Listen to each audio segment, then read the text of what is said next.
I am a student doctor. My first patient is the reason I might die tonight. I am a med student. I was just meant to observe, maybe assist.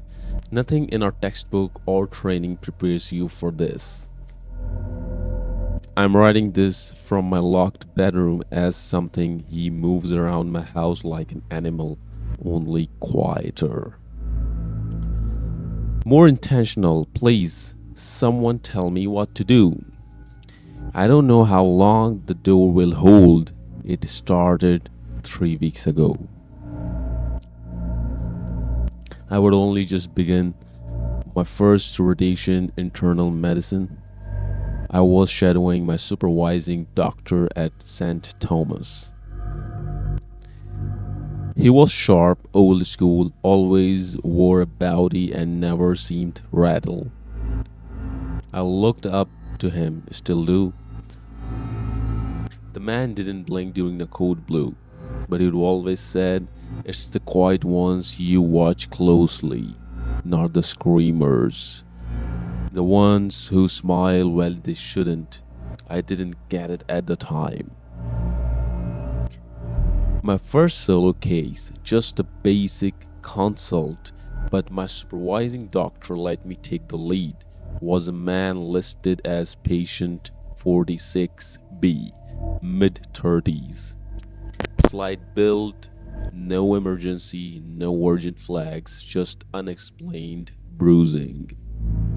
He sat calmly in the consult room, no obvious injuries, pale, thin lips, brown hair that hung limp like it had given up. But his eyes, that was the first thing. They were gray, not blue gray or hazel gray, just gray, unsettling, blank like a fogged over mirror. He spoke slowly, politely, his voice low and toneless, said the bruises started appearing 3 months ago, inner thighs, upper arms, and spine. Places you would expect with abuse or a bleeding disorder. I examined him, and yes, there were bruises, but they were wrong. The edges weren't purple or yellowing like the healing ones, they were pitch black with a red core, as if something inside was trying to get out. I remember asking if he was on any blood thinners. He said no. I asked about substance use, alcohol, anticoagulants. Never touched a drop. He replied with a smile that felt like someone else's mouth wearing his face. I was unsettled, but I had to write something down. So I chalked him up as possible immune, gave him a mild corticosteroid prescription, and told him to return in a week. "We'll run more tests," I said. Probably nothing to worry about. I regret those words. When he returned a week later, things escalated a lot. He looked thinner, same dog clothes, same blank expressions. But there were more bruises, his neck now around his jawline, and several his scalp, like blotches of ink. He didn't sit this time. He stood in the corner of the consult room facing the wall like he was in timeout. "Lucas," I asked. There was the name he would given. "You okay?" Uh, "I can hear them now," he whispered, "in the walls. They want out, but they like you." I glanced at the mirror, wondering if this was some elaborate psych evil trick, but it was just me alone with him. He finally turned. His pupils were dilated, almost consuming the irises, and there was blood under his fingernails. "I don't scratch," he said, as if reading my mind. "They move around inside me. I'm not doing it." I referred him to our liaison psychiatrist. I also requested a follow-up with internal. Something didn't add up physically or mentally. We'll get you seen again soon, I told him. Just hang in there, okay? He nodded. You should lock your doors more, especially after dark. You are warm, they would like to wear you.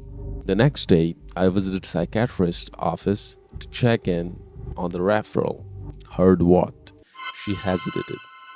He was found dead last night, bludgeoned. In his office, police think it happened after hours we are closed today for. I was already walking away, ear buzzing. I didn't want to believe it was connected. Couldn't be.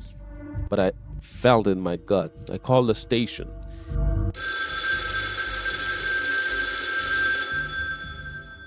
Asked to speak with the detective in charge. I got bounced around until someone finally took me semi-seriously. Yes, the voice on the other end said, we are looking for a patient mid-30s. Gave the name Lucas, used the fake address on the intake form. No ID, we are advising all staff at St. Thomas to stay alert and avoid contact. The detective lowered his voice, we have found things. In Dr. P's office, blood in places it shouldn't be. Symbols carved into the carpet beneath his chair, and something under his fingernails, not human. Secretary looked up, confused at first, then her expression shifted, something quieter, tinged with sadness. He has not come in, you haven't heard? That was 12 hours ago. I have been trying to act normal since. I finished my shift early, told the nurse I had a migraine, took the tram home, looking over my shoulder the whole time. Now this. I came home and the house was dark. I live alone in a 2-story terrace. Usually it feels cozy. Not tonight. I locked the door, flicked the hallway light on. He was there, not standing. On the ceiling, pressed against like a spider, barefoot, clothes torn, skin too pale, almost translucent now. The bruises had overtaken his limbs, crawling up his face in broken, inky veins. But it was his expression that paralyzed me, a smile so wide it stretched unnaturally, as if his cheek were tearing from the force of it. His eyes, they were solid black now, not just the irises, all of them. Like the 2 obsidian marbles reflecting my horror back at me. He didn't speak, he just moved, not like a person.